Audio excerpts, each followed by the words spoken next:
and ISPAC. Did we invite the County Assembly of Tharaka, Nithi, Clerk? Yes, Chairman, we invited, but we have no any communication from them. Okay, so we go to the Governor. Tharaka, Nithi, please go on record. Thank you, Chair. My name is Njuki, Governor of Tharaka Nithi, and I'm accompanied by a lean team, and I'll ask them to introduce themselves, starting with my left. Okay, your name and your designation. Thank you, Chair. My name is Lawrence Rwelia. This is in charge of finance and economic planning, Tharaka Nithi County. Good afternoon. My name is kenyanYoutuber, Chief Officer Finance and Economic Planning, Tharaka Nithi County. My name is Moses Bund, Receiver of Revenue. Good afternoon, CPR Agent Duati, Director County Services. Lawrence Kaburu, Director of the Revenue. Kennedy Mureithi, Advisor to the Governor. Has everyone gone on record? Yes, Chair, everyone is gone on record, and thank you. Back to you. Okay, so next order is administration of oath and tabling of documents.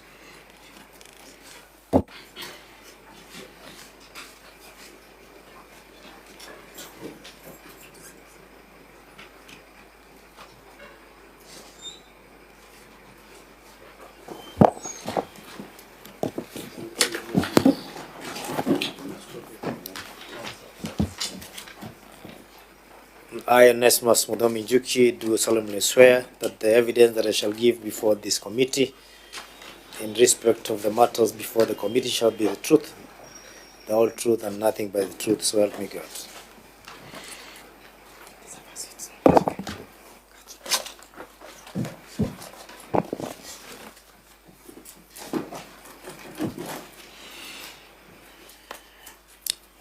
Honorable Chair and Senators, I am tabling documents for the management response and accompanying annexes on the report of the Auditor General on County Executive of the Tharaka Nithi for the year 2024-2025. I'll also table the management response and accompanying annexes on the report of the Auditor General on the receiver of revenue statements for the County Executive of the Tharaka Nithi for the year 2024-2025. Additionally, Honorable Chair, I will table the management response and accompanying annexes on the report of the Auditor General on the County Revenue Fund for the County Executive of Tharaka Nithi for the year 2024-2025. Thank you, Chair.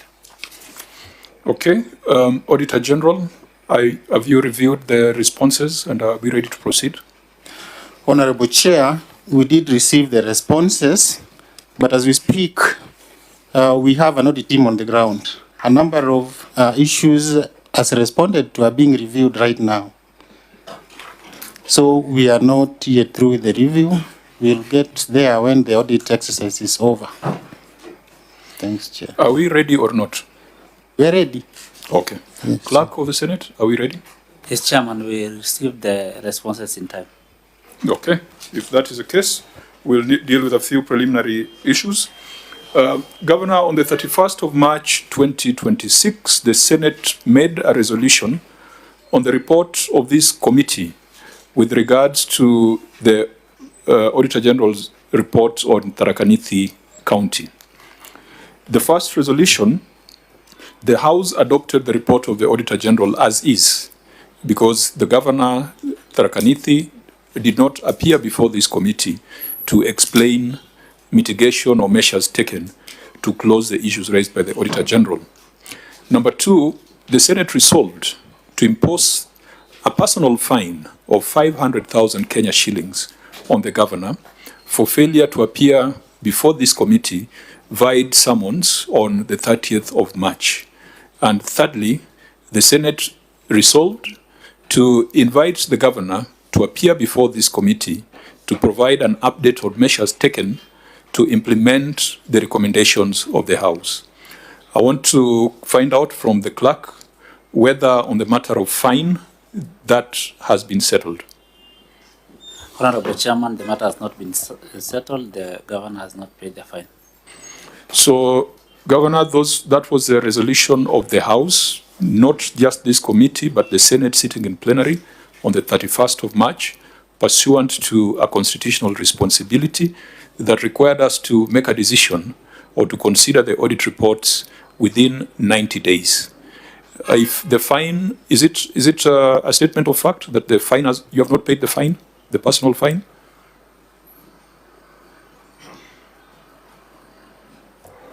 Honorable Chair, first of all, I want to thank the Senate because of that communication that may have eluded my attention, and I was made aware just a few minutes ago. I was supposed to have paid a personal fine of 500,000, and my response is as follows, Chair.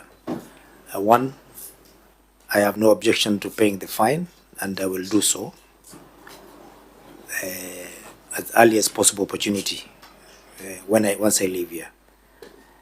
As to whether or not, Chair, you'll allow me to pay the fine later, I would plead with you that it is normal for people to have debts. So consider that as a short duration, or rather just a soft, I don't want to say a soft loan, but hours. Then I'll settle it. Clerk, what was the wording of our letter, our communication to the county? Because I believe that resolution was formally conveyed to the governor. Chair, it being a personal fine. Indicated the date. When was it communicated and received by the governor? Honorable Chairman, the letter inviting the governor to appear before the committee on 28th May, Thursday 28th May at 10 a.m., amongst other issues, on the issue of the fine, and I can read that paragraph with your indulgence, Chairman.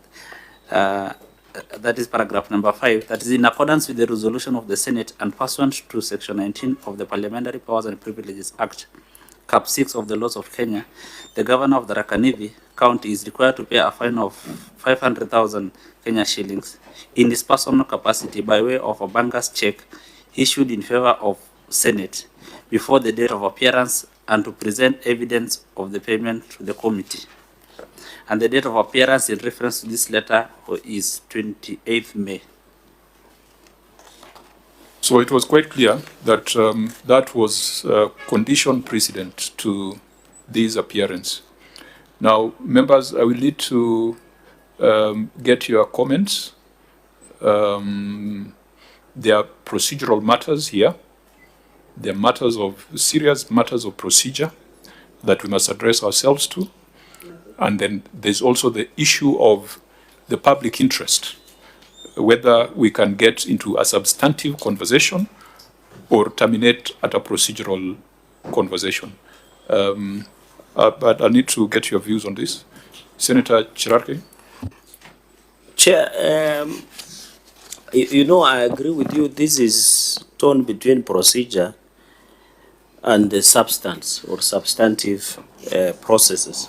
Because, Chair, you know this, and the governor is a former parliamentarian, you know we enjoy the status of the High Court. And naturally, this was an order.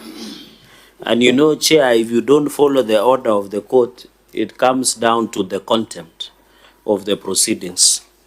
While, Governor, you know, while I notice you have people who work for you, county secretary and others, it is unfair to all of us that you just forgot. And you know, and you have said it's just a small debt. I don't know how big or small, but the point I'm trying to make is, I wish there are more substantive reasoning as to why you didn't comply with that order, because the upshot of that, Chair, is that when you don't comply with an order, you should be ready for consequences. So I wondered when you are replying whether you are ready for consequences. And finally, Chair, looking at these matters, and since we said in the resolution of the House that 21 counties who had not appeared before we went to the resolution of the House, was that we give them a chance to reappear in the principle and spirit of substantive and principles of natural justice. Although the report was adopted, it's just followed the implementation. So, Chair, looking at the people of Tharaka, Nithi, just like any other Kenyans would really want to know what happened to their money, how was it used, was it accounted for? So, in my own opinion,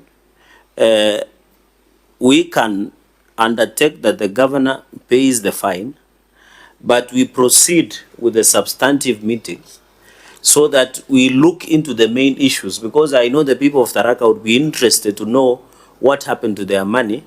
While we agree these are procedural matters that must be respected, but Chair, I plead, we review, we can, even in other processes, we can allow the request by the governor to be active.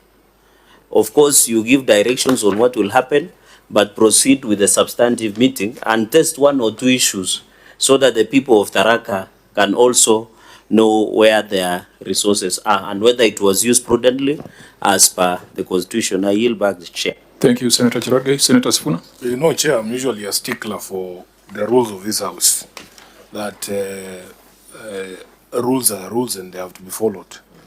But in my own experience as a senator on this committee, I'm becoming extremely exasperated by the conduct of the governor of Tharaka Nithi.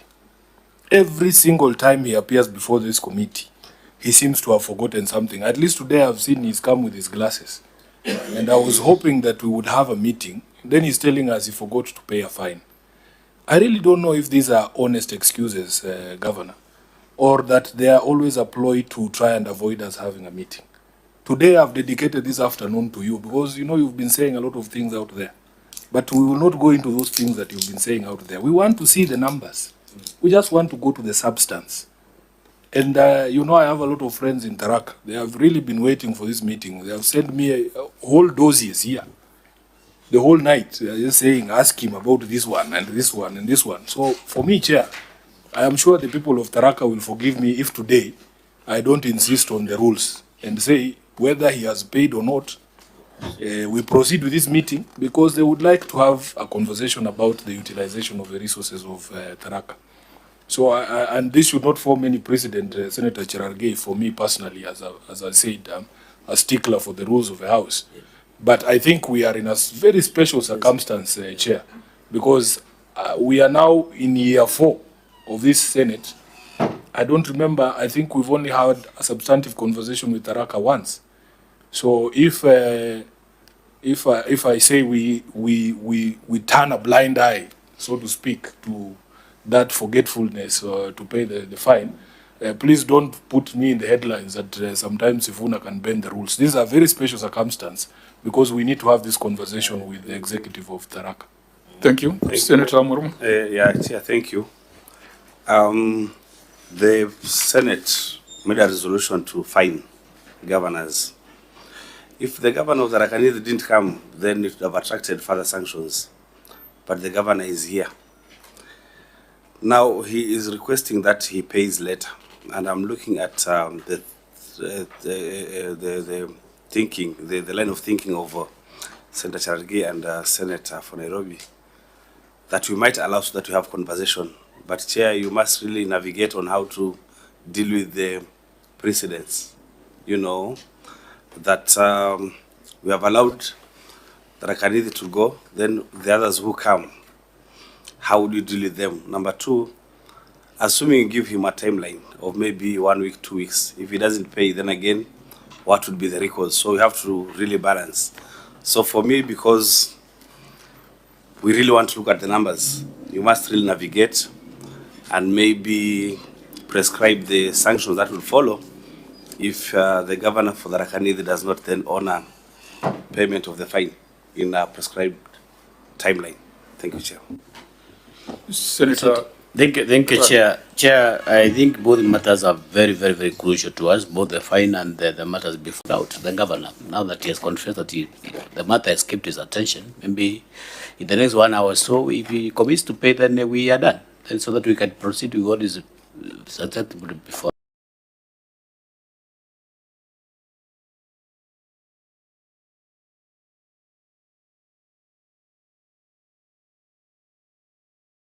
us.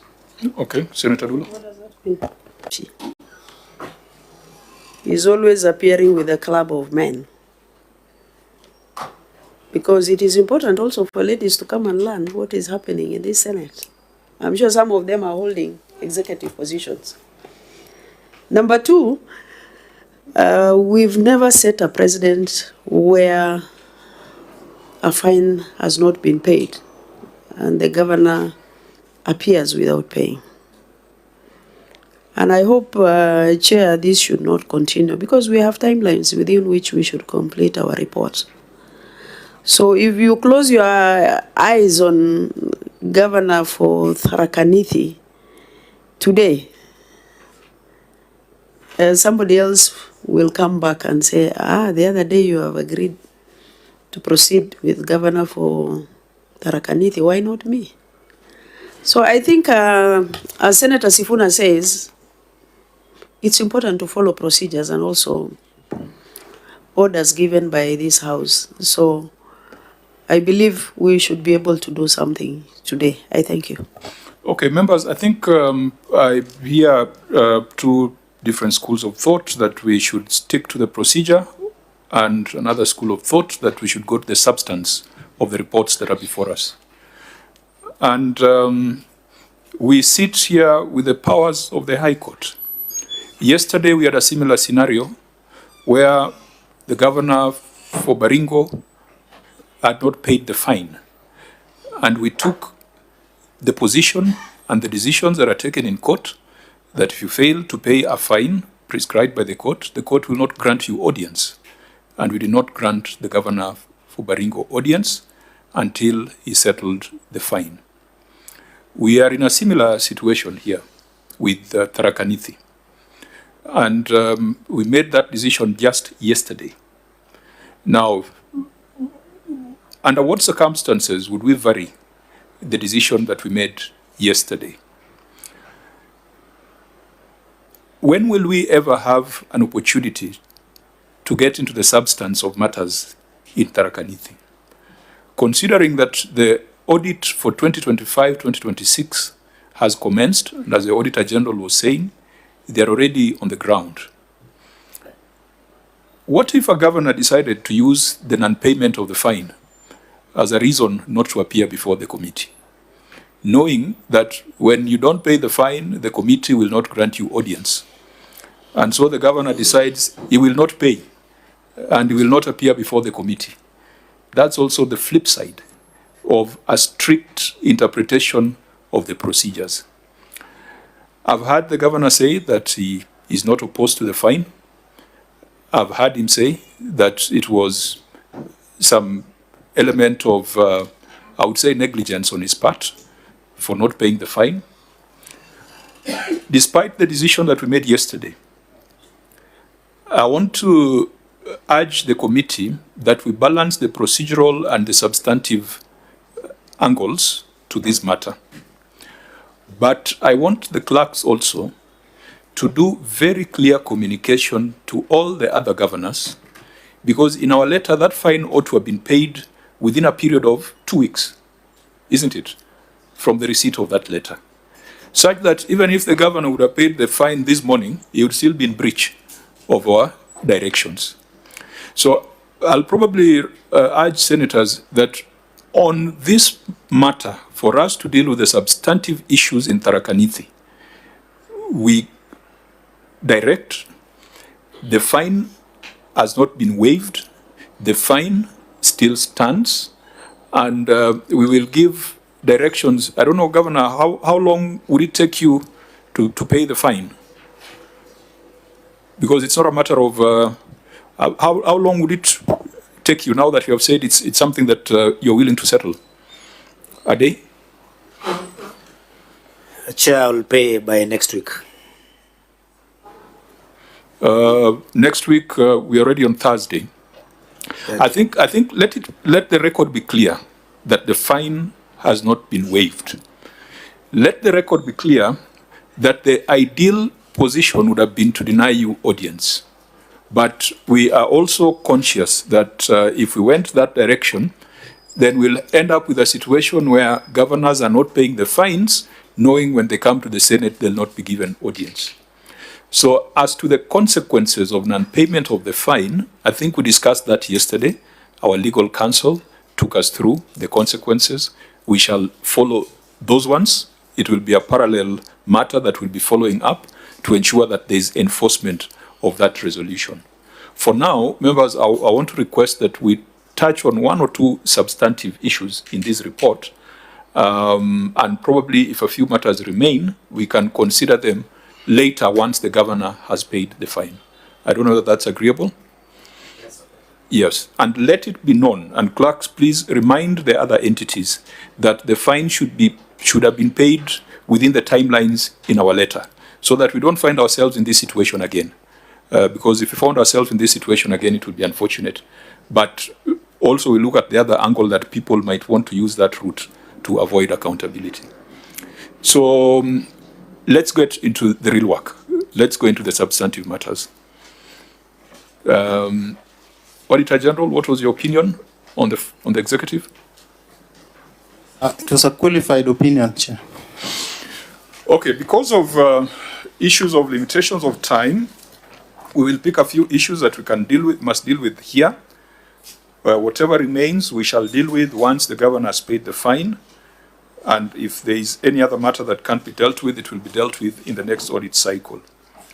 We want to start with a look at long outstanding trade and other payables. Auditor General, you had flagged that under lawfulness and effectiveness in use of public resources.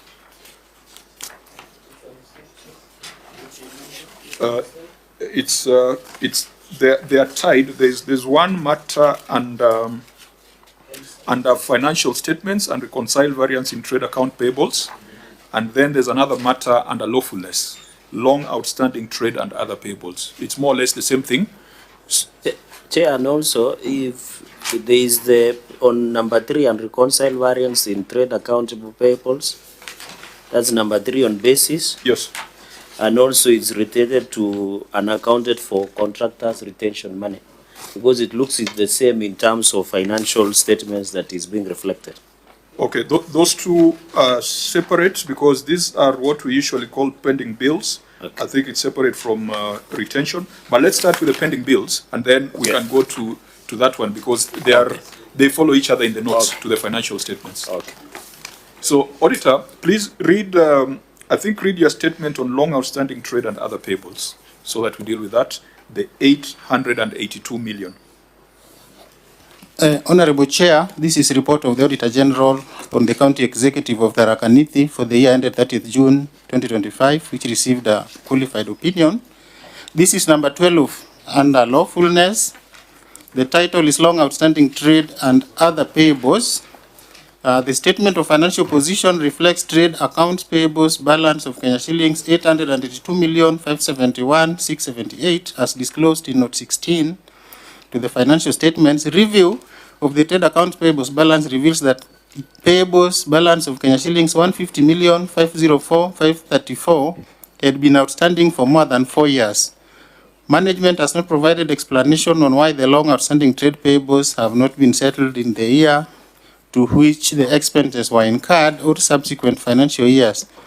This was contrary to Section 53(8) of the Public Procurement and Asset Disposal Act 2015, which states that an accounting officer shall not commence any procurement proceedings until satisfied that sufficient funds to meet the obligations of the resulting contracts are reflected in approved budget estimates. In the circumstances, management was in breach of the law. Governor, what's your response? Thank you, Chair. The management takes note of the audit findings. Just a bit slowly because we have skipped a few issues. Just tell us the page number. Page number.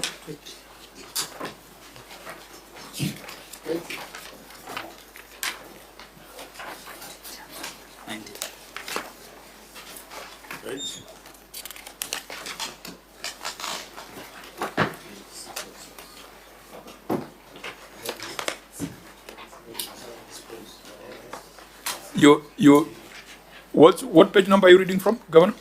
Chair, I do not know that we are using the same document with you. but from where I sit, it's page 20. Yeah, it definitely, it has to be the same document. So, yeah, please proceed. We are on page 20. The management takes note of the audit findings on the long outstanding accounts payables and confirms that the management commitment of clearing all account payables with a priority on those that remained outstanding over the long time. During the current year, Chair, the county has settled pending bills amounting to Kenya shillings 502,567,603, with a balance of 380,000 and 4,075 planned to be paid in the financial year 2026-2027. Chair. Now, that's a very brief statement. I think let's turn our attention to note 16 that the Auditor General has cited of the financial statements. 16. That gives us a picture on the makeup and age of that debt. You probably might want to help us understand, Governor, why you owe staff 205 million in the year under review.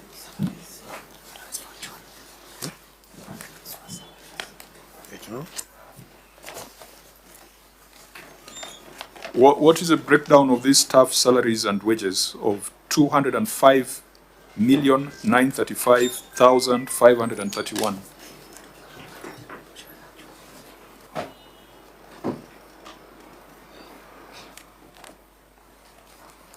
Yes, Governor? Chair, if the debt we are talking about of 205,935,31 is owed to staff, I believe by now most of it should have been paid. It cannot definitely be salaries unless where we were ending the year, and what happens, Chair, is the salary for June most of the time. And if I look at this, this is about the amount of salary we pay per month. So the salary for the month of June, because of late exchequer release, is usually paid in the early July, and therefore the accounting cannot be in the previous financial year. That should be the problem, Chair. Does that fully explain the amount, or there are other things like pensions, gratuities that are owed to staff? This Chair, must be only the basic salary, because the matters of gratuity or about to pension has been addressed in a separate response, Chair.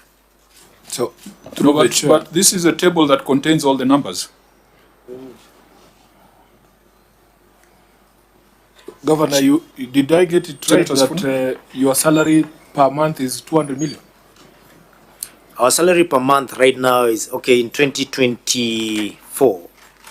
Yes. It must have been around 205, thereabout. And this year we are at around 229.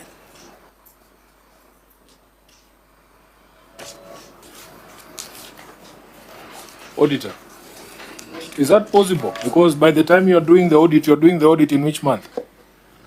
How does it show up as a pending bill? Honorable Chair, starting from the year ended 30th June 2025, the county government, among others, was supposed to adopt accrual basis of accounting. So if they paid salary for the month of June, after 30th June, it becomes a payable as financial statements as at 30th June. But it is possible to just show that there was late exchequer release, and that can be shown through a bank statement, that there was late exchequer release, and then you give us a schedule. Full figure. Maybe for us to get a full figure, maybe for us to get out of this matter of the 205, members, can we allow the auditor just to read what he cited on the 205 then we'll come back to that, that schedule. Thanks, Chair. I will read number 5, failure to remit payroll deductions, which the statement of financial position reflects trade payables balance of 882,571,678 as disclosed in note 16 to the financial statements, which further includes a balance of Kenya shillings 205,935,531 in respect to accrued salaries and wages. Review of records revealed that long outstanding remittances totaling Kenya shillings 20,693,721 deducted from employees' salaries outstanding for more than 12 months, which were not remitted to local authorities pension trust in bracket lab trust. This was contrary to section 1945 of the Employment Act 2007, which stipulates that an employer who deducts an amount from an employee's remuneration in accordance with subsection 1A, F, G, and H shall pay the amount so deducted in accordance with the time period and other requirements specified in the law, agreement, court order, or arbitration, as the case may be. Governor, what was your response on that question on 205 million? Chair, the management acknowledges having outstanding amount of Kenya shillings 20,693,721 owed to the local authority pension fund lab trust. This is historical debt incurred by the de facto local authorities, and the county has negotiated a payment plan to settle the debt in installments. During the last financial year, 2025-2026, the county has paid an amount of Kenya shillings 13,981,588 towards reducing the debt. In the current financial year, Chair, of the year 2026-2027, the county has factored in the budget allocation to clear the balance. The payment advice is attached on Annex, that is Annex 5, Chair. Members, Senator Chirarke? Chair, Governor, I wish in most of your responses, I'll just ask in two leaves, Chair, because of two questions. In this of 4 years, 150 million, you have given us the global figure of paying pending bill. But you have not answered what the OAG was talking about when you look at note number 16, over 4 years, 150 million, 504, 534, that was supposed to be paid. You have given us a global figure that you have paid the pending bill. In your response, let me just, with your indulgence, Chair, in your response of around, is it 300 and something million? Where is the schedule to show? Because we use FIFO, first in, first out. Out of this 150 million, where is the schedule to show? Because I can see what you have paid is more than what the OAG was querying. Where is the schedule to show that with this over 4 years, or 150 million you have paid? Because if it belongs to the businessmen and women of Tharaka, I can imagine the pain of waiting for 4 years to have a payment.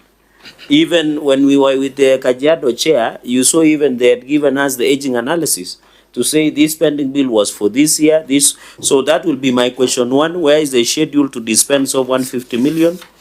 Chair, looking at note number 16, my second question, Governor, there is the aging analysis. Why was there astronomical growth of pending bill under 1 year of 615,472,659 shillings? Can you give us the reason? Because I can see it should be around 60 to 60% growth within 1 year. So what is the justification? And you have explained very well on the 205 million that because of the late remittances and transiting to the new. So that will be my question. Number two, why was that growth of 615 million? Finally, Chair, while I agree, that will be my final question, Governor, that you have paid this outstanding 20,693,721. I think you have said you have paid over 10 million. While the question should be, this is budgeted money, it was remitted, somebody misappropriated. So even as you prepare and say it is historical, as you prepare to pay, who are these people who were vetted? Because this was stealing from the employees. If you today, and I think there is a law that are saying that governors will get pension, if I'm right, and an MCS. If today you have been remitting, after you finish your 2-term, because everywhere is 2-term, you go home and you wanted to go and claim, and then somebody tells you, laptrust, you know, governor, it was never remitted. That means it has been stolen.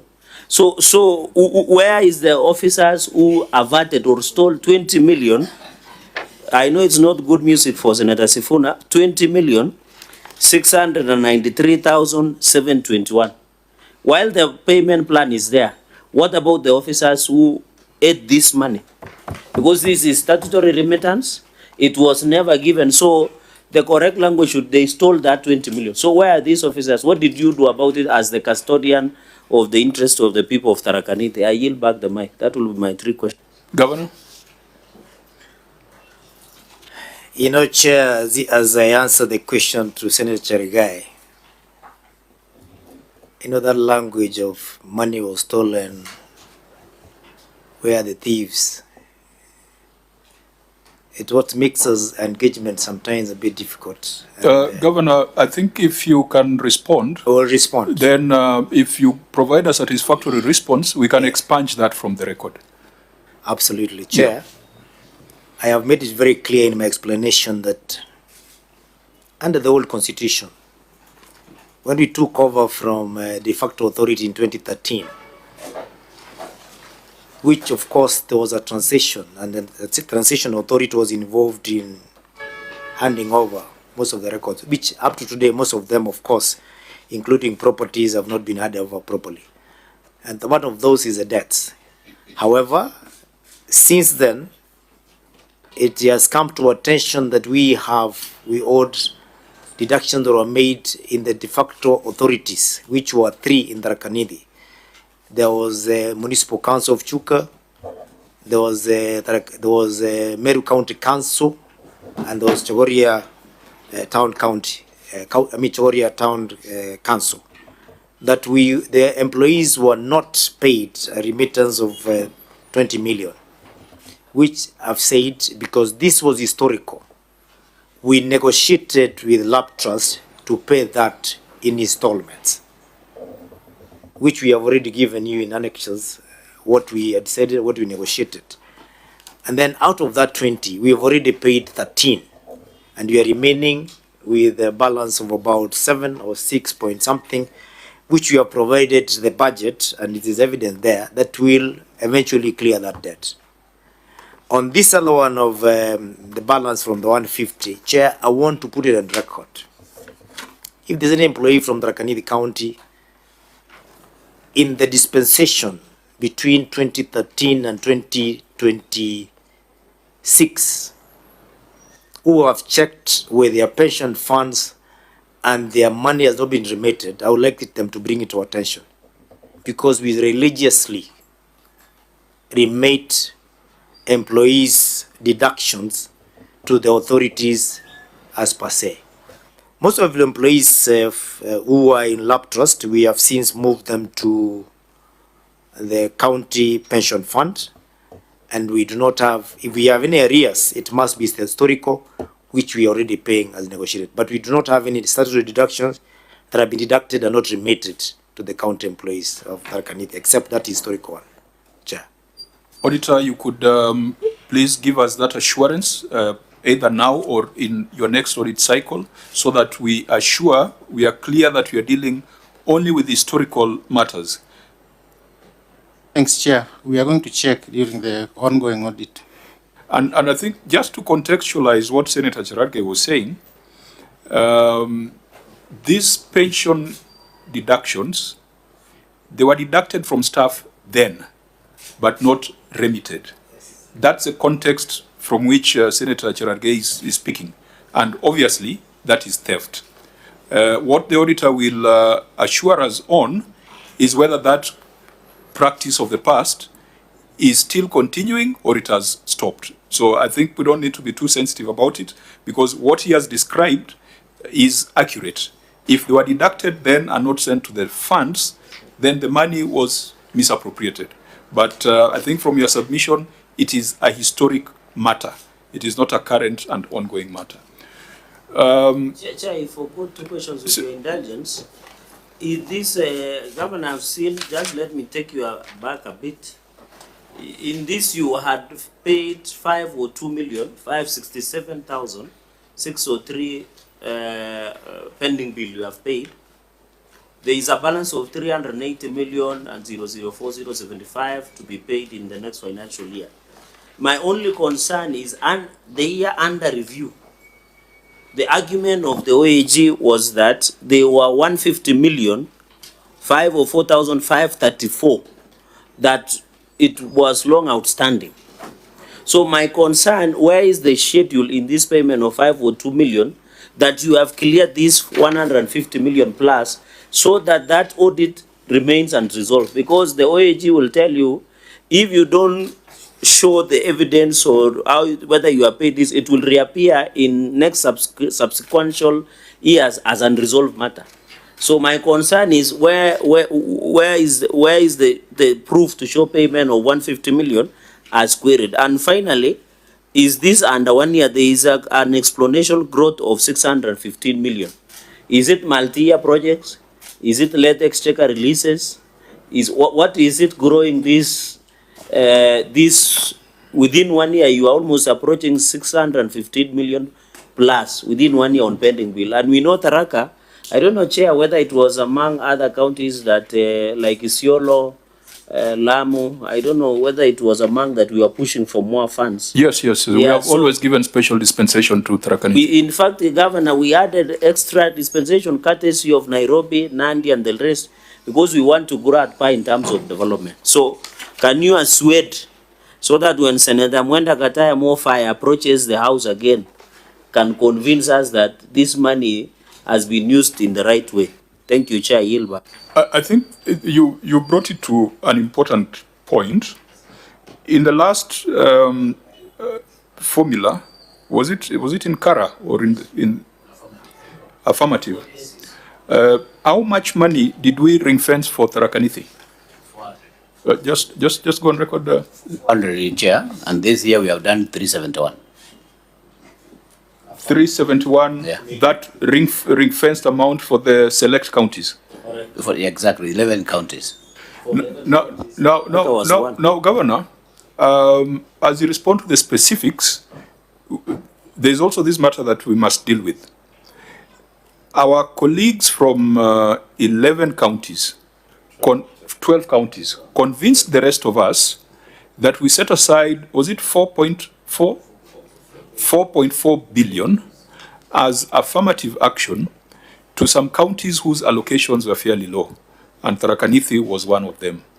As a result of that effort, and this is why sometimes if you ask what your senator is doing in Nairobi, those are the kind of things your senator is doing for Tharaka Nithi when he sits in Nairobi. As a result, Tharaka Nithi got 400 million more, because we are the ones to determine the formula for allocation of resources. When debating this matter on the floor, we were all in agreement that if there is a special dispensation, this special allocation, perhaps it should prioritize settlement of pending bills or flagship projects. Now, Senator Tharaka Nithi, has there been any conversation on how this affirmative allocation to Tharaka Nithi can be used in a manner that changes the lives of the people? Because you had encouraged all the governors who are beneficiaries to find a way of ensuring that that special allocation can be, seen in some projects or can be seen in something substantive rather than going into operations. Chair, I may not be party to having any kind of conversation, but I think I'm a privy to the fact that I've seen some flagship projects. I've seen the county do quite a number of bridges that have been having an ending to quite a number of people in some parts of Tharaka Nithi County. I think I did some I commended the county for that exercise. I think I have seen some flagship projects on the ground. I've seen quite a number of bridges that are coming up for the last financial year. But it's not directly related to that special... I may not know because I'm not good with the budget process for the county, but I think something is being done on the ground. Senator Amoruma? Yeah, Chair, I would ask about the long outstanding payables. Maybe before you... Are you tying it to that special allocation? Yes, because you indicated that we could use that also to defray some pending bills. Then you can proceed. Yeah. Because I know we had about 371 million for that kitty to every county. And when I look at the 12 counties, if I look at the list of the long outstanding pending bills, and I'm looking, Chair, at page 57, I'm wondering what the challenge is, Governor, in paying some of these pending bills. On page 57, on the certificate, trade account payables, page 57. That's your annexure of the financial statement. Yes, the annexure. If you look at the last line, that is serial number 17. We have Mutindwa Enterprises, who owes the county 14,449. And that pending bill was incurred in 3rd September 2015. If you look at serial number 8, we have Total Hospital Solution Limited, pending bill that was incurred in 12th February 2015 of 28,750. Governor, what is the challenge of paying these pending bills now that we have that affirmative action kit in the 12 counties? The so-called small counties. Why can't we pay these pending bills? Actually, on that page, Total Hospital Solution is owed a total of 4 million, which has been outstanding for 10 years. So, Governor, you'll respond. Senator Sifuna. Yeah, Chair, and Governor, I hope you're noting that although sometimes you like to give us a bad name, we were persuaded by your senator and another 11 senators that given your financial standing, we needed to do something in terms of affirmative action. And that devil that you like to describe out there, the senator for Nairobi, accepted, much to the, disappointment of my own people here, because they think that I should grab everything for them.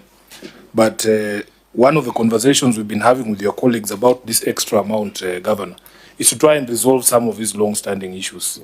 And some of us, we were arguing with Mwenda Gataya during that debate that if we give this amount extra, what guarantees do we have that, one, it will not go into recurrent expenditure, that it will be used solely for development, that it will be used to deal with the questions of long outstanding pending bills? Because, Governor, we have passed a motion as a Senate, I think it was sponsored by the senator from Narok, Ledamo Lekina, that gave counties and county governments like yourself a period within which to settle these long outstanding pending bills, especially the small ones that we had put under 1 billion Kenya shillings. So we have seen some of your colleagues who are good enough to appear during your hiatus, and they were arguing with us here, Governor, that the Senate cannot ring fence funds because we grow so frustrated. These people who counties owe money come to our office, people have been auctioned, people have committed suicide, and they say, Sifuna, you guys need to do something. The feeling in the Senate is that when we give this extra money, we feel like we need to tie your hands as governor so that it goes to these things. It goes to development and repayment of pending bills so that these Kenyans can stop coming to our offices with all these cases. There was a curious one about UHC workers. You remember, Chair? The Council of Governor, the chair of your health committee, and I want to confirm here that we in the Senate had no role in selecting him as a chair of that committee. That they are your committees, you decide who sits on those committees. So he comes and he tells us that if we put that money for UHC workers under additional allocation, that somehow you guys or the Council of Governors cannot absorb the UHC workers under permanent and pensionable. It didn't make any sense to us because those UHC workers are always here. In fact, the day the chair of the council was here, they came blowing trumpets outside the Senate once again, saying you have refused to absorb them on permanent pension. But our feeling is, because of the frustration, we feel that we don't want to micromanage counties, but surely, Governor, something has to change. Something has to change. If we didn't say this 8 billion shillings is for UHC, you guys would find other work for it. And that is the fear that we have. So even this one, because you are one of the beneficiary counties, and our bishop today is not here. You know, there was a story in the Bible of, I think there were, was it 10 lepers that were healed by Jesus? Or were they 9? You are the SDA chair. Or how many? And the chair, there's only one who came back. Even in the case of these 12 counties, there's only one governor, the governor of Nyandarua, who has come here to the Senate to say, we appreciate what you did for the small counties. The rest of you, Your Excellency, and maybe you will take this opportunity this afternoon to say something nice for once, but the rest of you are very quiet. But we would hope, because you see, we are not looking for praise, we would hope that the extra amount that has gone to these counties addresses those specific long-standing issues. For instance, you've been pointed to outstanding bills from 2014, really honestly, Governor. Unless you are saying these amounts are not payable and they should no longer be on your books, there is absolutely no reason why somebody can be waiting for payment of 14,000 shillings from September of 2015. So you can address us on those, and we would also like to hear your perspective. If we give you these additional resources, why is it not possible to resolve some of these long-standing issues? Governor?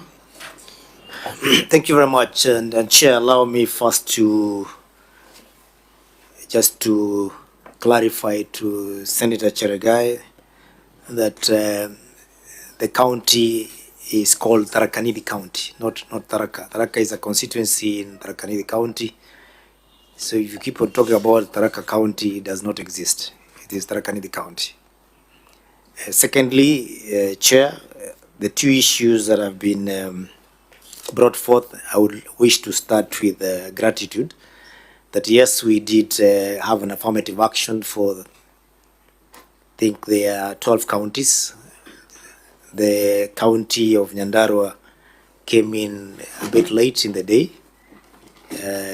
I'm not saying they were not deserving, definitely deserved, and maybe that's why they were a bit excited and said thank you. I want to be with the second one, to say thank you. You seem to be very familiar with this matter. Yes, I do. Okay, now.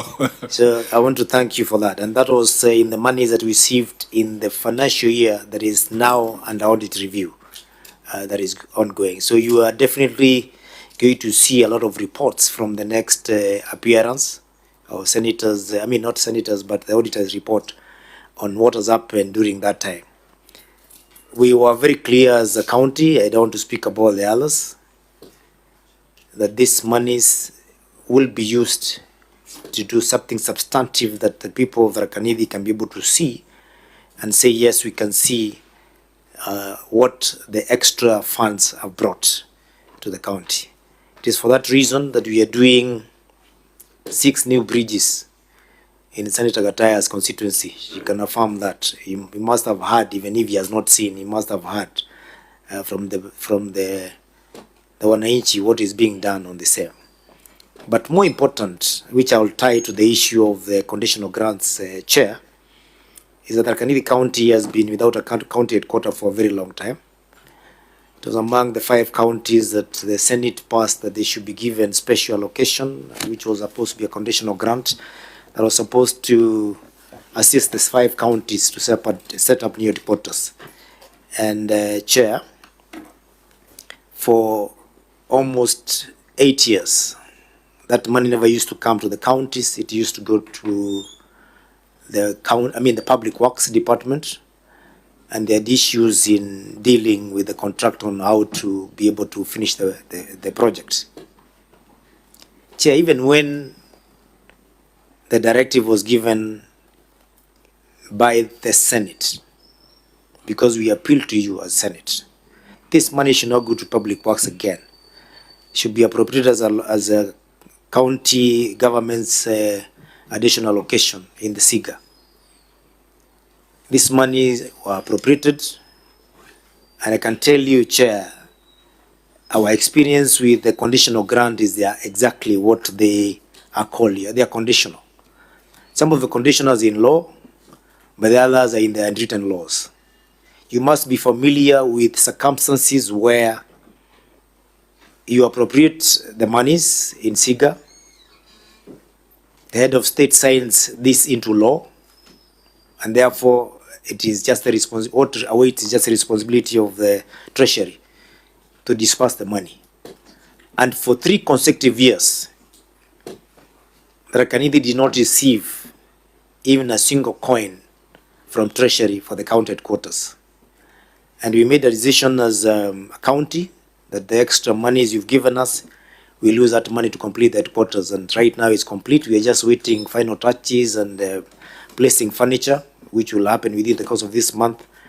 And I'll make sure that some of the guests will invite to come and see the fruition of 13 years of very tough, hard work by both the Senate and the people of Tharaka Nithi being a reality is Senate, and in particular, starting with our senator, and we can also bring guests from this committee. So that money is being put to good use.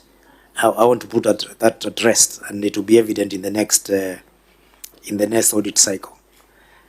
Now, on the issue of UHC staff, which Senator Sifuna has rightfully put, I would like to clarify that we have no objection to the absorption of UHC staff. Those staff were recruited by counties, but they were being paid by the national government for a very long time.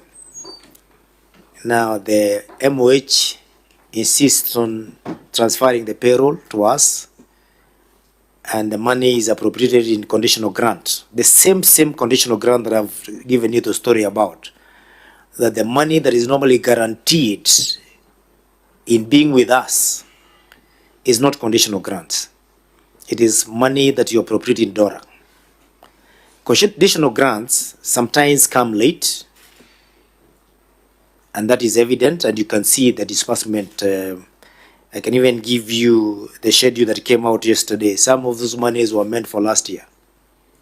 Now, if you give me a staff and you tell me I put their money in conditional grant, and you don't submit the money between June and December, you submit the money or release the money in January.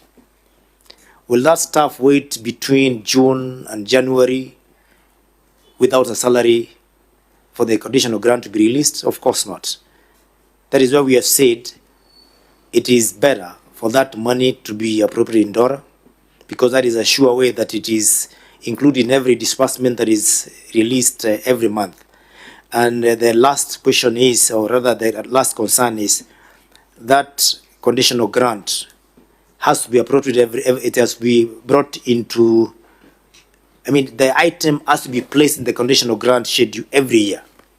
And it has to be brought back to you, Chair, in Senate for you to debate and agree this is the conditional grant we're giving to the counties. Sometimes even you get late in passing these bills. Will the employees wait? Of course not. That is why we have said, let it be put in DORA. The only issue at hand is this has to be applied to the formula that is already passed.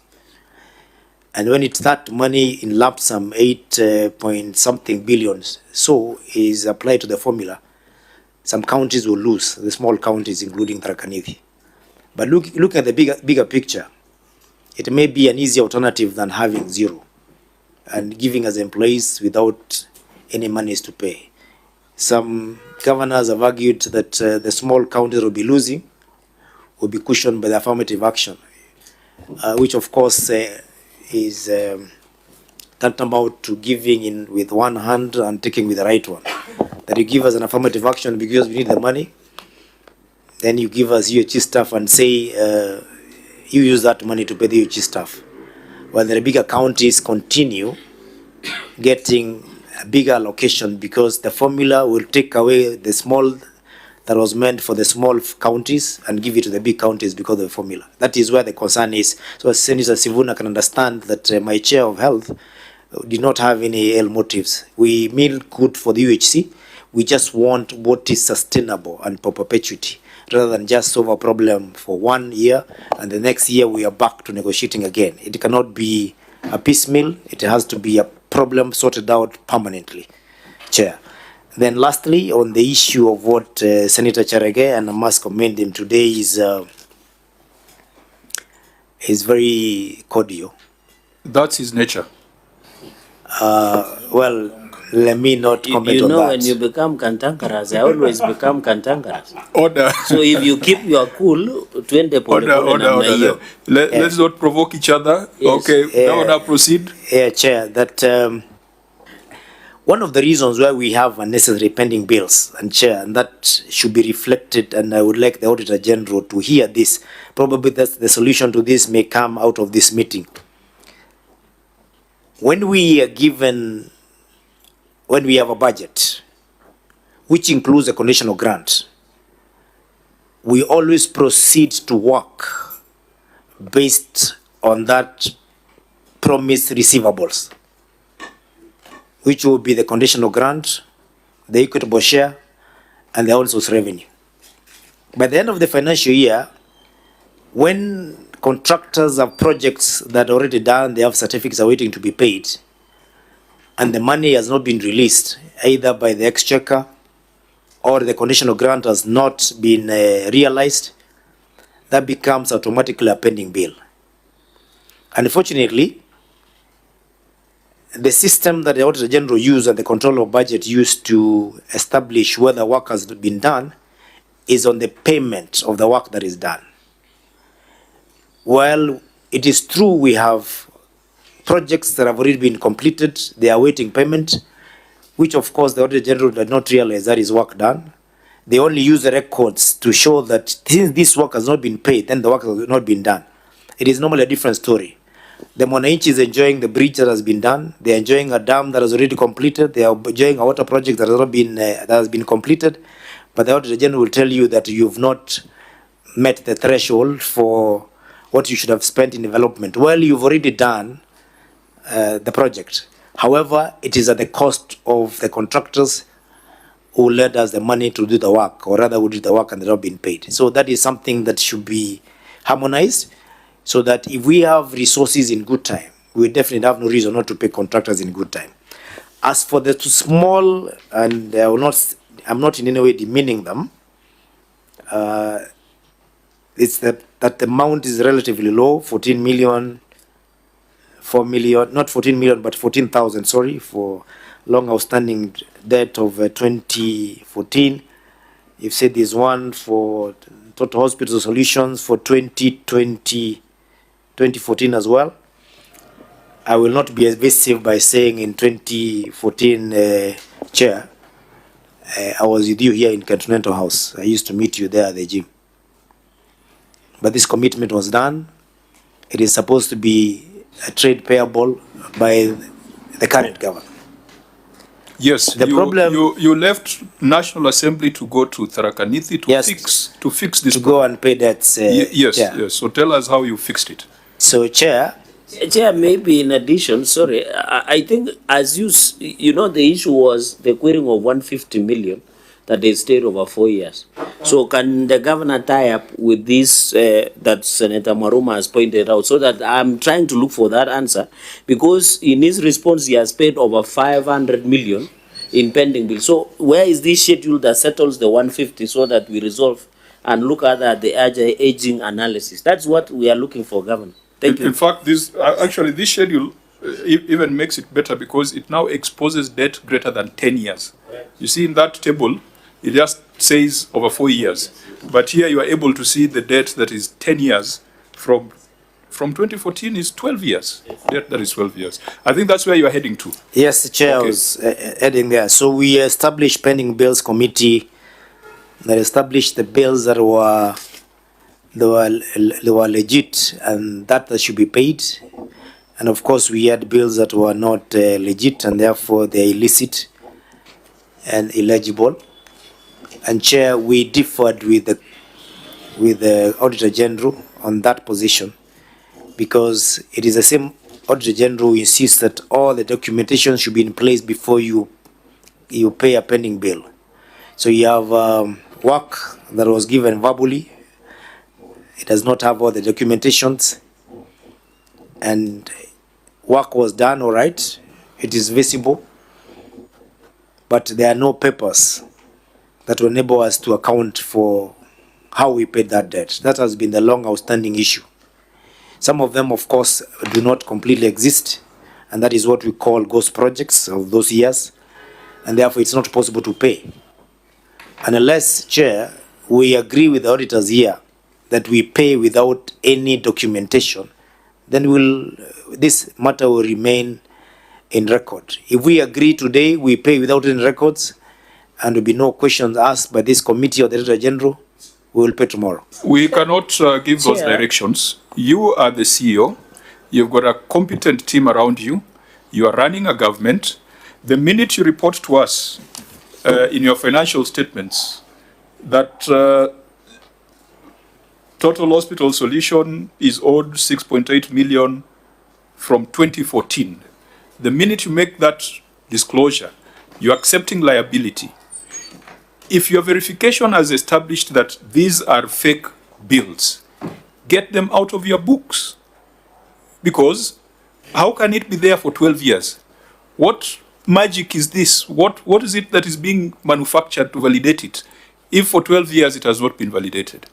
In accrual accounting, you are now required to bring your liabilities into the financial statement. So, auditor, I do not think you'll be advising them to pay simply because it is listed here. We must advise them that if they found a debt to be unacceptable, cannot be supported, cannot be justified, it should not appear in the financial statements. Chair, and in addition to that, Honorable Chair, I think you are right in that when it is disclosed in the financial statements, that is the statement of financial position, that trade account payables, there's a balance of 882 million. What it means is that, one, there's ownership. They are accepting that they own them, that those bills exist, they belong to them. So the issue of making a payment of a bill that is not supported does not come in. If they do so, then we will come back here with another issue of unsupported payments. Chair.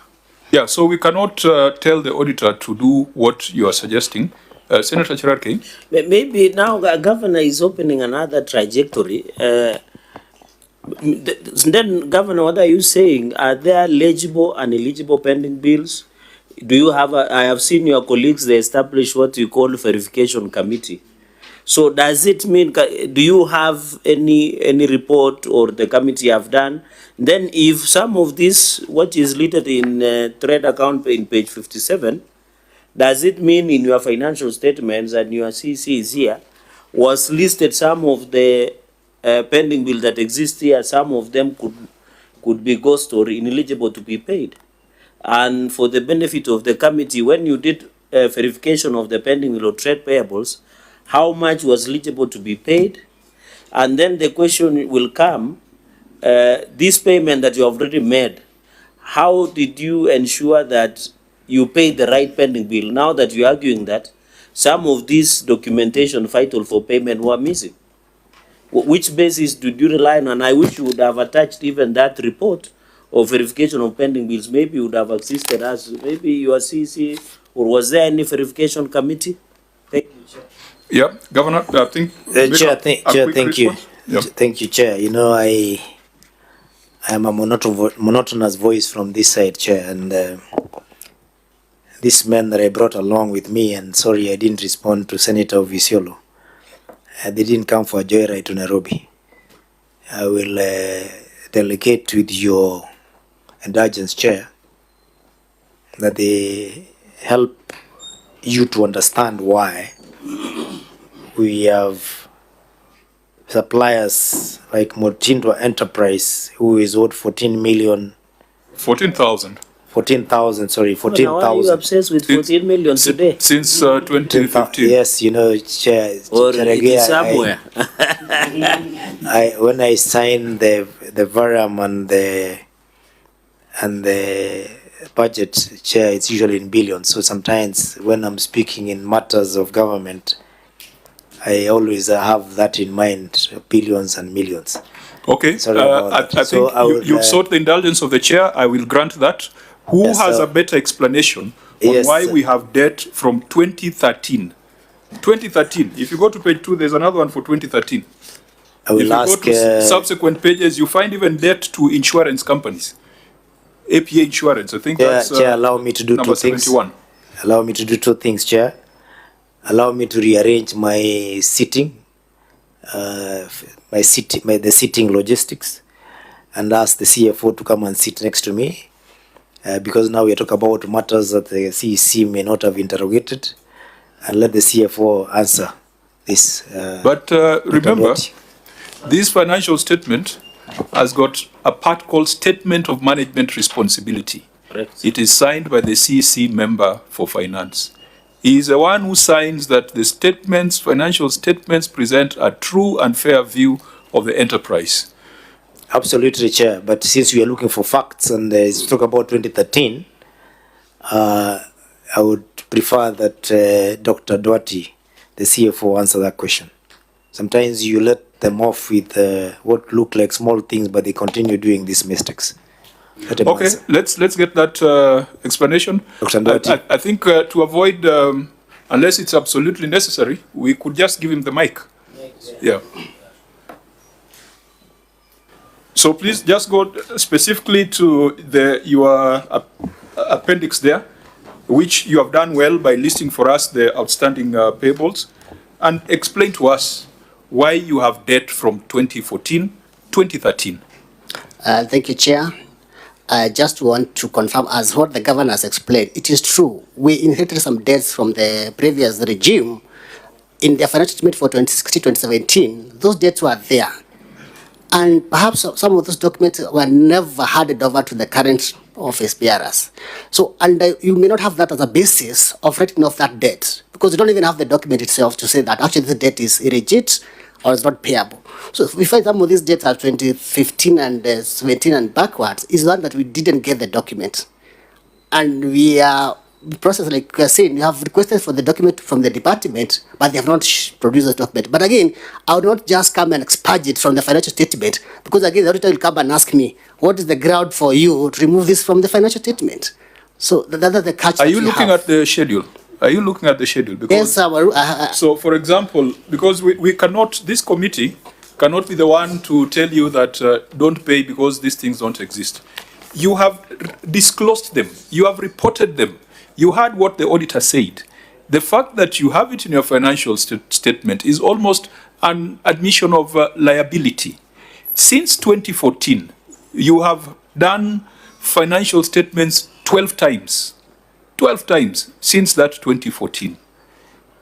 You can't carry the debt if it has no basis. But the minute you disclose it and even age it, then it means that this guy will read your financial statements and he will be convinced that he has a legitimate claim against the county government. Let me try this, Chair. In the same schedule, on page 71, I want to believe that you must have been an officer of the county in 2023. Not so? Yes, I was. You are there. Look at serial number 215. Makinya Auto Garage. A bill that was incurred on 23rd February 2023. Oh, that one has been paid, sorry. But Makinya Garage, 28th February 2023, 41,300 has not been paid. Do you have the documents? Serial 223, Pemwit Automobile Repairs. A billing card 12th March 2023, 29,000. Has that bill been paid? Do you have the documentation?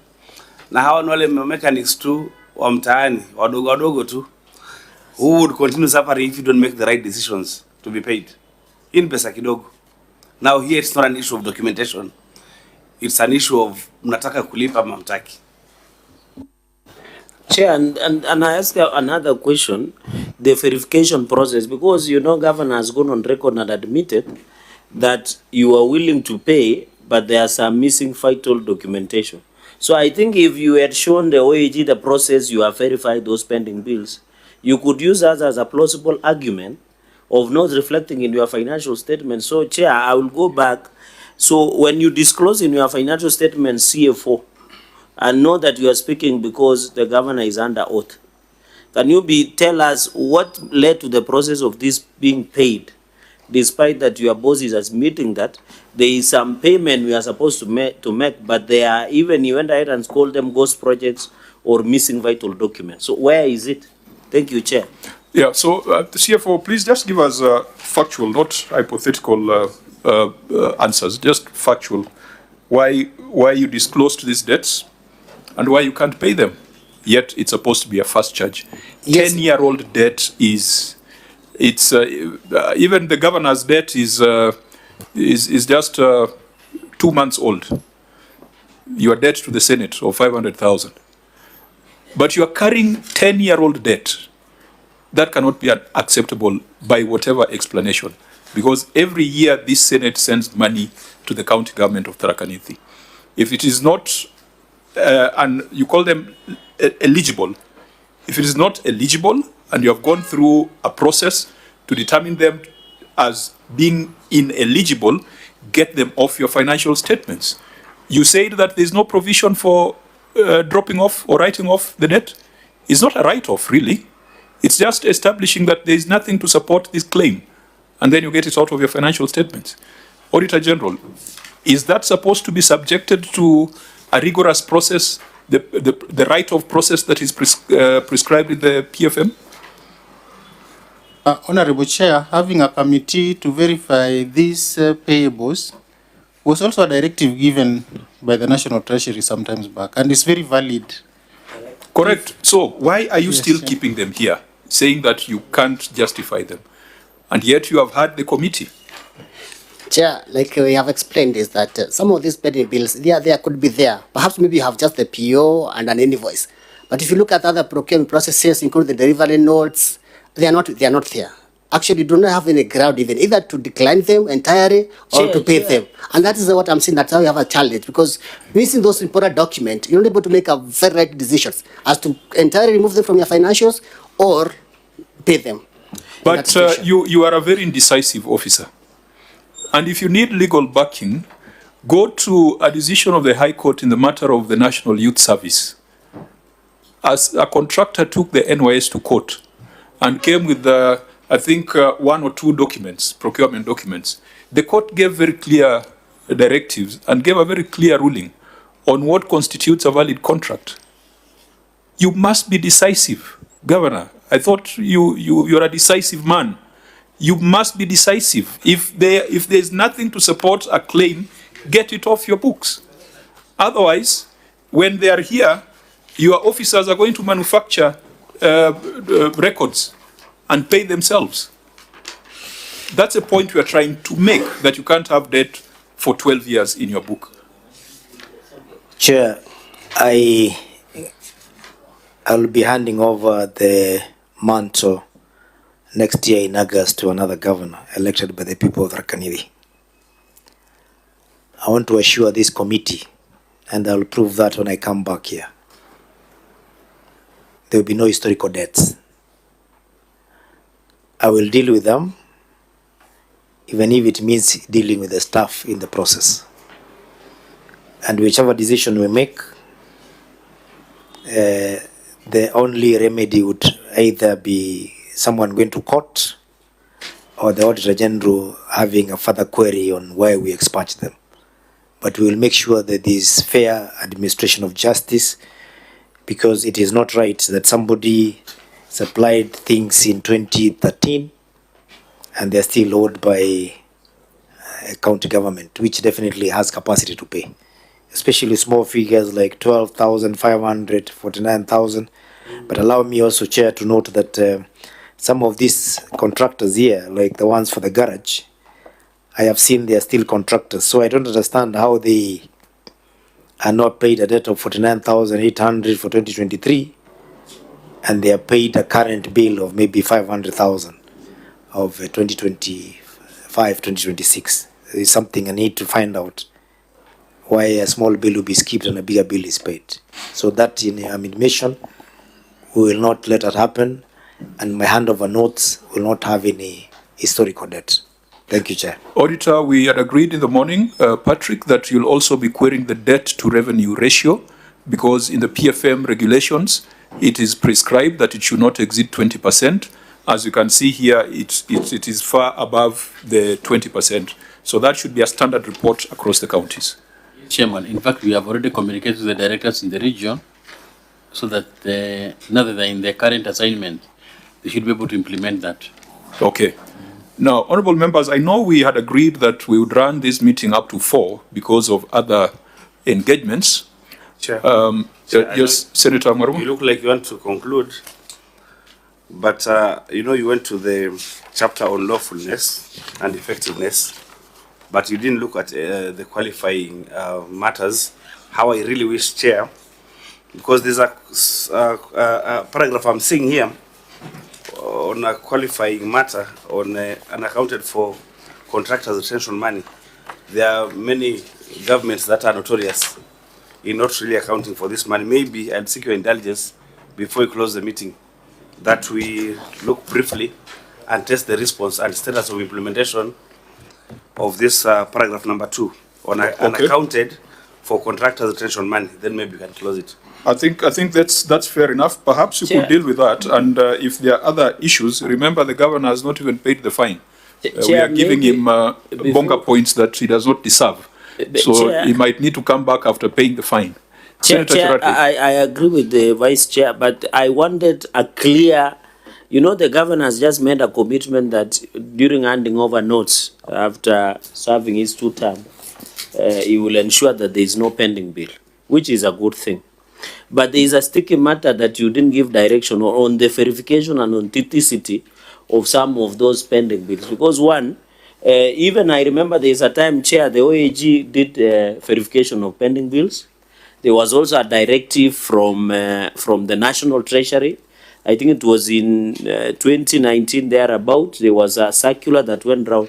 So we needed to be precise so that we are sure of what the governor will pay is authenticated and verified. And you have given a ruling in the NYS case. So can you give direction so that if it is the OAG to go further and verify the pending bill, it will be easier? And I agree that it is tied up with the retention money of the contractors. Maybe you can give a ruling on the verification of those pending bills. I think on verification, we've been through this. There was the matter, was it in Kitale?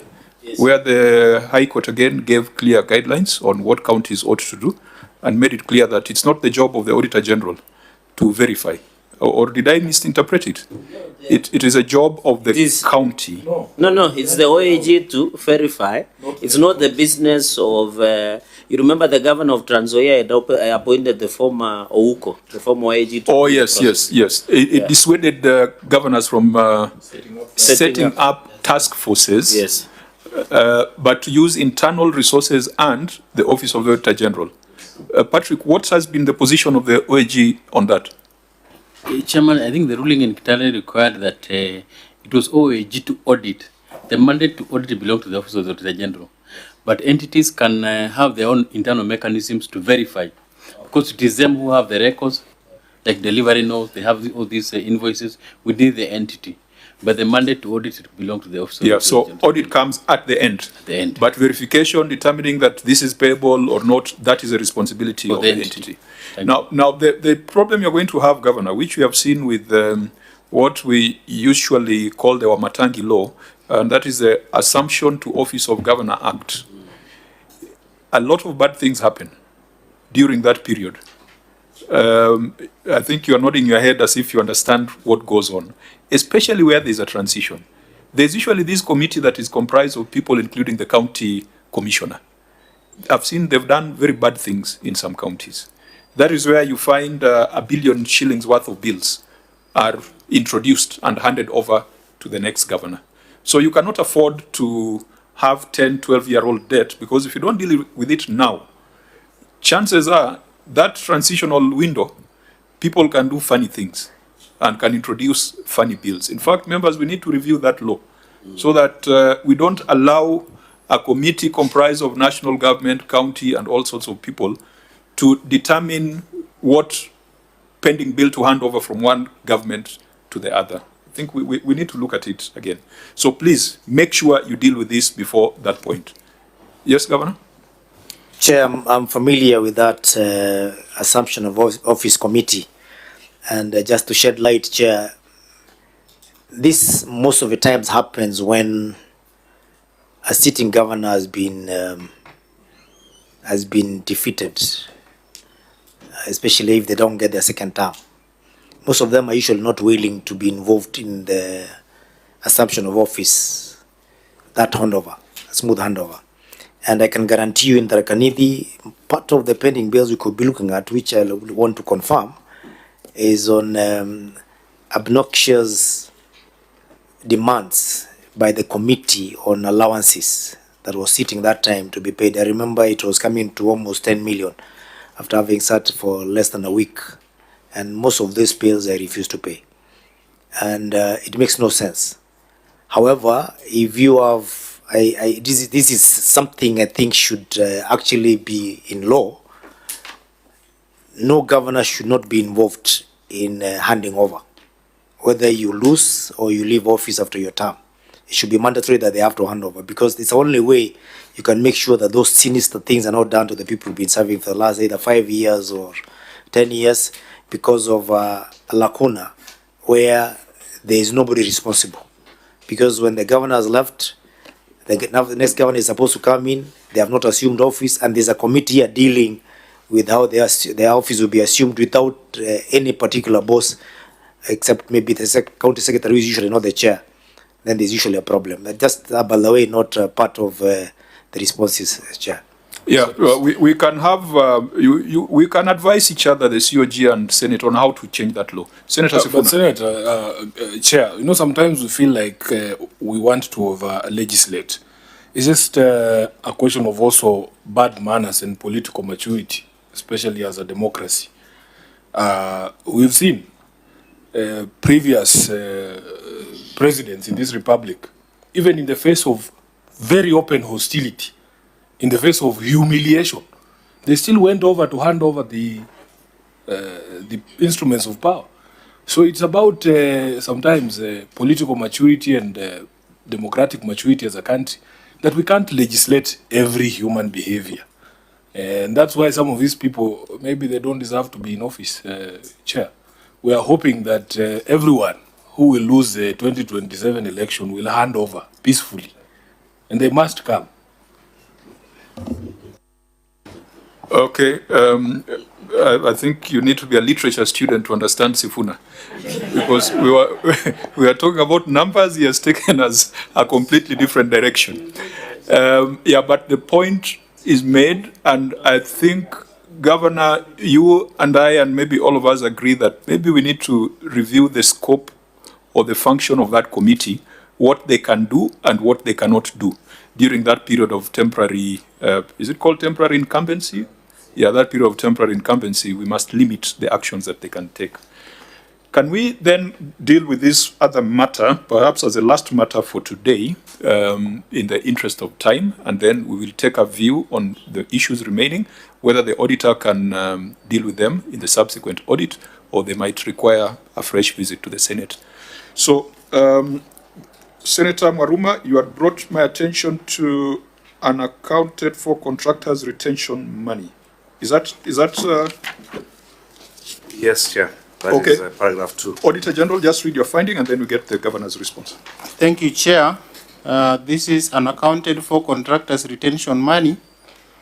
As previously reported, the statement of financial position and as disclosed in Note 15 to the financial statements reflects retentions account payables balance of Kenya shillings 107,949,605. However, the county executive's deposit bank account reflected a balance of Kenya shillings 29,848,571, resulting to an unexplained and unreconciled variance balance of Kenya shillings 78,101,034.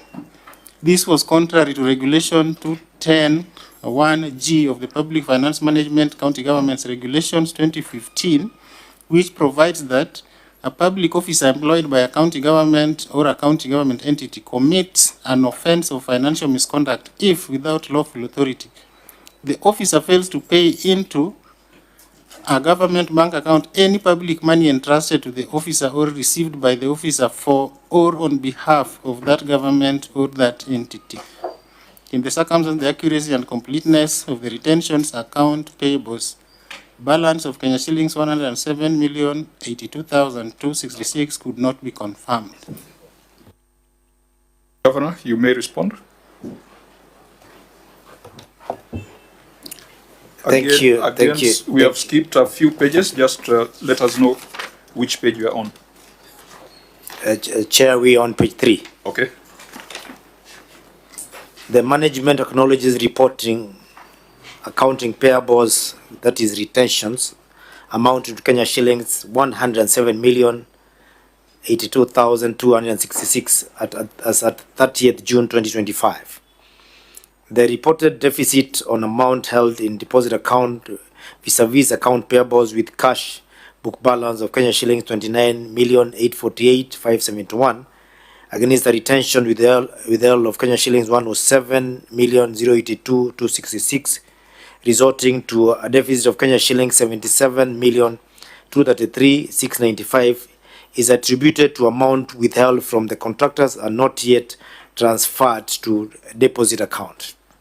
During the financial year 2017-2018 and 2018-2019, the county executive transferred to County Revenue Fund, and that is CRF, together with unspent balances, an amount of Kenya shillings 4,924,196 and Kenya shillings 36,945,208 and 65 respectively, totaling to a total of Kenya shillings 41,869,404 and 75 cents. Further, during the formative year of the county operations, retention money was never put under a separate bank account that led us to where we are today, Chair, to funds being utilized under operations. That is an unfortunate situation, Chair. Auditor General, what's your take on that? Honorable Chair, in this response, we can see it is stated that a certain amount has already been transferred, but there is no document attached. But this is a matter we can verify in the ongoing audit. Chair. Honorable members, I think we have dealt with these issues of retention, I think just yesterday, and in Nandi, in Vihiga, and several other entities. Senator Cherarke. Chair and Governor, you know, it's like statutory deductions. This is the money that has been paid for, budgeted for, and it belongs to contractors. What happens when the period provided for contractors expire? Where do you get the money to pay? Because if it is not there, and this is a lot of money, Governor, this is 78,101,034 of the retention that belongs to contractors. Because if it is not in the account, it was eaten. It is as simple as that. And there are many things you can eat, food and money. Chair, this is the direct, because this is the money you take, you put in the account, and I've seen, Governor, just so that you prepare to answer, if you look at number 23 on your financial statements, you have indicated even the aging analysis of 1 to 2 years, over 4 years again. So my concern is, where is this money? Because, Governor, you cannot, and I've not seen you attached to show that transfer. I don't know why the OAG on when was quick to say we'll have a view. I thought this is the money that was paid, approved, it was budgeted for. So where will you get it? Yeah, Chair, can I respond to that? Yes, Governor. Yeah, Senator Cherarke, thank you. And there's no eating. Money cannot be eaten. When we have clarified correctly, and I would even point out where the mistake is that this money was swept back to the CRF after the end of the financial year, where you are supposed to ensure that the retention money stays in the retention account. All the money in the SPA account is supposed to stay in the SPA account. What remains in the CRF should stay in CRF. But in this case, Chair. Just with your indulgence, Governor, I have CRF. Where is it so that you tie up your Yes, this in 2019, 2017, 2018, and 20. So it's not here. It's not no, here. It is 2019, 2017, 2018. And 2018, 2019, where the CEC made a mistake and swept all the money back to CRF. Of course, when it went back to CRF, the process of bringing it back to the retention account has been an uphill task. We have made 2 attempts, which I can provide the evidence given time, Chair, that we made a requisition because we wanted to pay that in batches of 41 million to the controller of budget to allow us to pay back to the retention account, and the controller of budget insisted that we must pay the full amount, 78,000, meaning we have to move a 78 million from the CRF to the retention account, and that is what has not been done, Chair. But the money did not get lost because it is still in the CRF and be probably used to for a different purpose. But we have since then, in this budget that we've just done an appropriation and budgeted 78 million, so that we have only one request from the controller of budget to put back the money in the retention account.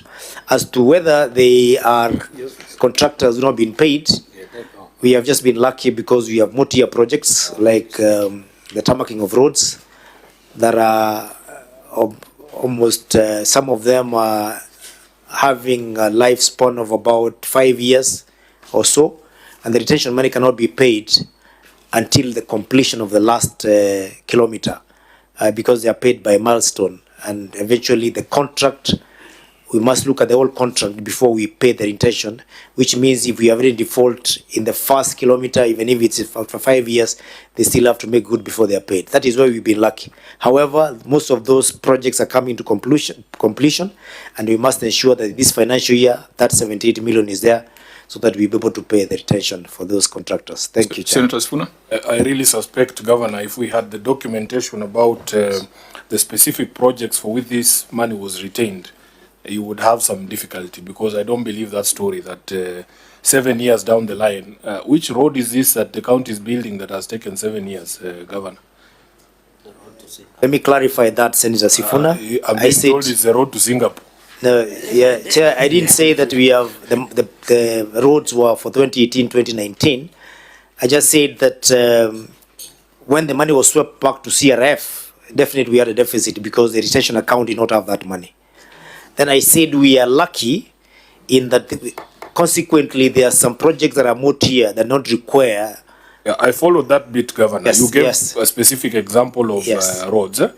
And just to clear our doubts, it would have been nice for us to see, and Auditor General, I'm sure you have that information somewhere, on these 77 million shillings, you can tell us the specific projects for which that amount was retained, and whether indeed those projects are completed. And what happens when those contractors are not paid their retention after they are completed the project. Number two, your answer has only accounted for 41 million, unless I missed something. There's a 36 million that you have not told us about. You have told us about 4.9 and 36 million totaling 41. Where is the other 36, Governor? How did it find itself to the CRF, or where did it go? Governor? Chair, can I have the CFO answer that question, please, with your indulgence? Okay. Sergeant at Arms, give the CFO the mic. Thank you, Chair. Yeah, like we have explained on the last paragraph, is that this deposit account was actually opened in 2018 when he came to office. Previously, there were money which were retained from contractors' retentions money, but was not transferred to a deposit account because it was not even there in the first place. So this is an inherited problem that we also got it, that previously they had that intentions, but again, when this contract ended, as the current office bearers, we had an obligation to pay them, despite the fact that the money was not available that time. This account is self-generating account. As we speak today, this account has over 60 million from the current project. So again, we're able to meet the current obligations. Point of order, Chair. Would we allow a witness to mislead us? I thought we are discussing about 78 is we agree other retentions could be paid to the retention account, which is not problem, but we are asking where 78. Why is this guy trying to be clever? Half clever. Okay, can you just be a We want, Chair, we want to know to the questions where 78 million meant for retention under those projects that the governor has said. It is as simple as that. We don't want to know we will ask in subsequent financial year under the review. Kama iligulwa, unasema iligulwa. We leave it there. Okay, CFO, if you are specific, you will make your life easier. Chair, let me attempt to assist the CFO. I will ask him to breathe easy, breathe in and breathe out, because he seems to be speaking very fast. Chair, he has brought up a very pertinent issue, and that is a fact. And I would like the Auditor General to, because the records speak for themselves, to find out whether Tharaka Nithi had any retention account in the year, by the year 2017 August. We are reporting to you, Chair, between 2013 and 2017, Tharaka Nithi County did not have any retention account. That county did not exist. However, contractors did their work.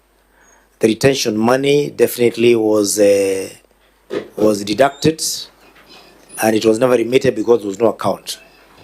But Chair, it means that when we took office in 2017, all that money that contracts were owed, we had to pay.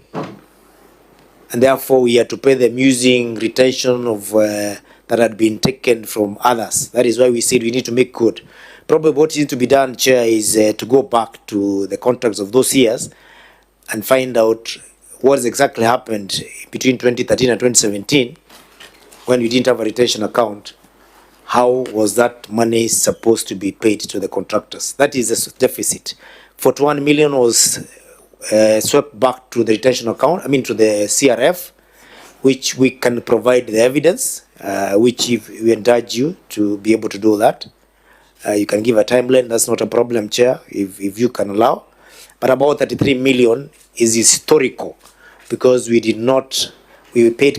supposed to pay contractors who retention money was not provided. That is why we asked that we appropriate money, and we have done that now, to allow the control of budget, allow us to pay the full 78 million. Because we cannot tell the contractors that there was no retention account between 13 and 17, and therefore we will not pay you. Thank you, Chair. So what I hear from the executive is guilty as charged, but you are taking some measures to rectify. Chair, as a government from 2013 to 2026, guilty as charged. As Muthomi Njuki, no guilt, because I am taking responsibility of historical injustice. Thank you, Chair. Chair, is it possible for auditor to give us the schedule of the projects whose retentions? Honorable Chair, there's an analysis and give us which one? Where's the analysis? There's a schedule attached on contractor retention. Yes. But it starts from 8th of October 2018. What auditor you must tell us,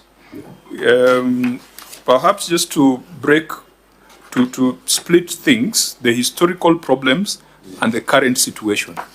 So the governor has given a long presentation on the problem in the past, but is it persisting? Is it a persistent problem that right now they retain and the money goes to CRF instead of a dedicated account? And then, Chair, they should also, the OAG should have sight of that movement from retention deposits account back to CRF, because no one is showing us, we are flying blind. Yes. So, Auditor, is it a persistent problem? Honorable Chair, most of the issues are old. but I cannot say they are particularly persistent if you look at, if you do the analysis of the retention money. So it's an issue we are following up every year. So whether it moves up or... OAG, so you are saying this 78 was before 2017? I cannot say so. There's an analysis of that figure for the years it relates to. OAG, this is what we need from you. Yes. We want to see the problem of the prior years separated from the situation of the current administration. The governor says he found there was no retention account. He established it. Since he established it, has he been ring-fencing retention monies as required by law so that we can hold him to account on that? Honorable Chair, not fully. So it is persistent. It's recurring, Chair. Chair, don't take Chair rhetorical arguments by by Auditor General. Let him provide evidence. No, the evidence is for you to provide. He just looks at a sample of your Chair, that brings me to a pertinent question. And he gives us he forms an opinion and gives us an assurance as Parliament. And it's possible to provide a schedule if the control of budget. Yes, has approved a payment of a project, maybe 10 million. Then 90% is paid and 10% is retained. You can see that movement. With even a statement on the CRF. Yes, yeah, from the CRF and then to the because account, governor, sorry, the special purpose vehicle account. So sorry, Vice Chair, because the governor through the chair, you have insisted there was movement. Because there was no account, then you moved back to CRF. So why is it hard to provide that evidence of that movement? I thought it's something within your purview. Because the work of the OAG is to see as they are, wash their hands like Pontius Pilate, and then leave the rest to take the process. Absolutely. Chair, can I answer that? Yes, I will ask you, Chair. Just a minute, Senator Gata, you had sought. There is something, Chair, that the auditor just highlighted. I thought maybe it's how rampant is the exercise now that we are dealing with historical issues. Now that you think this exercise is still on, how rampant? The level of frequency. Honorable Chair, we may request that we look at this matter more seriously. We have auditors doing this thing now. Then we report back on the current situation. Okay. Maybe 2 weeks. Governor, what did you want to say? I wanted to say this, Chair, because you need to be fair in the administration of justice. Let the Auditor General show us whether we had any retention account from 2013 to 2017 and why they did not query. Secondly, Chair, I'm ready to take the bullet. If any retention money has been retained in Tharaka County from a contractor between 2017 August to date, and it has left that retention account for any other destination except payment to the contractor, Chair, I'm ready to take the bullet. Very good. We shall hold you to account on that. Those are submissions made under oath. Auditor General, please scrutinize this matter further so that we are able to separate the historical problems from the current proceedings. Thanks, Chair. As Chair, also to track that movement to CRF account as said by the governor. Yes, so that we are sure that retention money is there. Yes. Yeah. Now, members, we will have to pause at this point. We had agreed that we would deal with a few substantive matters because otherwise, procedurally, this meeting ought not to have gone on, but I do hope that it has been useful to the delegation and also to the people of Tharaka Nithi. And I think we must confirm that we must do the job that the public has entrusted us to do. We might not be in the same political parties, we might not be friends, we might not like each other, but we have to do the job that the Constitution requires us to do. We shall do it fairly, firmly, and without prejudice. Honourable members, we now will go to the closing remarks. In terms of how we are proceeding, we will require the governor to settle the fine because we just were lenient to go into substantive matters pending the payment of the fine. Clerks, you will do very, very clear communication to the rest of the governors that fines will not be paid on the morning of the meeting. They need to pay the fines well in advance, as per the correspondences that we sent. And yesterday we discussed what the consequences of non-payment of the fine are. If that persists, then we shall refer to those consequences. I'll ask the governor to make his closing remarks. You have noticed we may have dealt with just about 3 or 4 issues, but they are significant issues. There are quite a number of things there that relate to projects. Others relate to bookkeeping that can be dealt with at the next audit cycle. But when we retreat to write our report, we shall give further directions on whether we require you before the committee or whether the Auditor General can deal with things in the 2025-2026 audit. Governor? Thank you, Chair, and I want to pass my gratitude from myself and the team on behalf of the people of Tharaka Nithi for hearing us today, despite the fact that I did not pay the fine.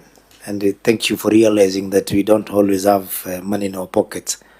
Actually, Chair, I need to go and make a small arrangement on how to get that money. I have to take an overdraft since you said it is personal, despite the fact that this is appearance on behalf of the people. I think you're still a member of the Bunge Sacco. We can be your guarantors. That is true, you can Chair. circulate the form. That is true, Chair, but I'm on counting on that money so that eventually I can be pensionable from Bunge. Please don't touch it for now. I will look for another way of getting the money and paying for the fine. Of course, it's not fair that we charge the Mwananchi of Tharaka Nithi County because I'm the one who did not appear, although it was on their behalf. The rest is just details which I did not need to diverge in this particular meeting. Chair, on the issues that you've given directive, there are some issues that looks like vicious. Maybe we are going through a vicious cycle. The issue of historical pending bills, we have to bring it to a close, and I have told my team in no certain terms that has to come to a close. It can never be business as usual where we come to Senate, audit issues are brought up, and my people go back and sit easy and wait for the next audit cycle, as if the matter ends here. I want to promise it does not end here, and I'll deal with every department, and wherever they are, I want them to hear me, that we'll deal with every department to make sure that people are all held accountable for their own audit queries, because they have 14 departments. I only have Department of Finance here, which who are answering questions and carrying the load of the whole county. All the other executives are maybe sitting somewhere easy, just watching. The harassment sometimes we get, even though today we never got any. And thank you for the cordial engagement. And this is what we'll be looking forward to as a Council of Governors, where we can have meaningful conversation that can enable us to have meaningful oversight so that we can correct the mistakes that are there. And because human is to error, or is it error is to human? It is human is to error. We will encourage to rectify. We don't have to come back to you for the same issues all the time. Otherwise, thank you very much. Even as we live here today, we will not say that we are perfect, but we will ensure and endure to have a very meaningful or handover that has got accountability at the end of our term, which is coming in the next 1 year. Thank you, Chair. So we'll donate our closing remarks to Senator Cherarke. Just 1 minute. And then Senator Gataya. So that we donate. Mine is, I wish, Chair, we request that on the part, because largely we have left out because on the issue of projects, Chair, like roads in Kambandi, Tunyai, Ndagani Market, Isingara Bridge, unoccupied deputy governors, residents, and other projects which will remain unresolved.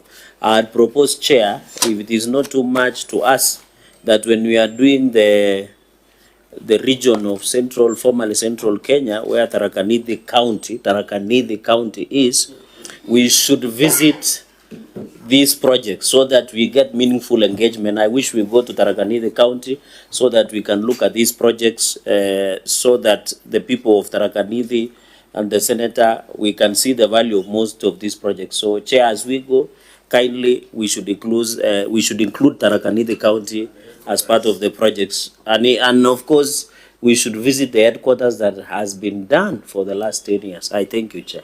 Yeah, actually that headquarter thing, you remember in the morning we had Kajiado stuck with a headquarter. We went to Isiolo. They were also stuck with a headquarter. I think we need to look at that matter properly. We need to look at it properly because it's becoming a sticky issue. I'm glad that, Governor, you're saying that the 300 million will be accounted for in the county headquarter. And I hope that in the next cycle, the additional 300 million can go to a hospital or can go to something else that provides service, so that we are not saying that we're just investing in the comfort of the leaders. We can use that money for something service-oriented.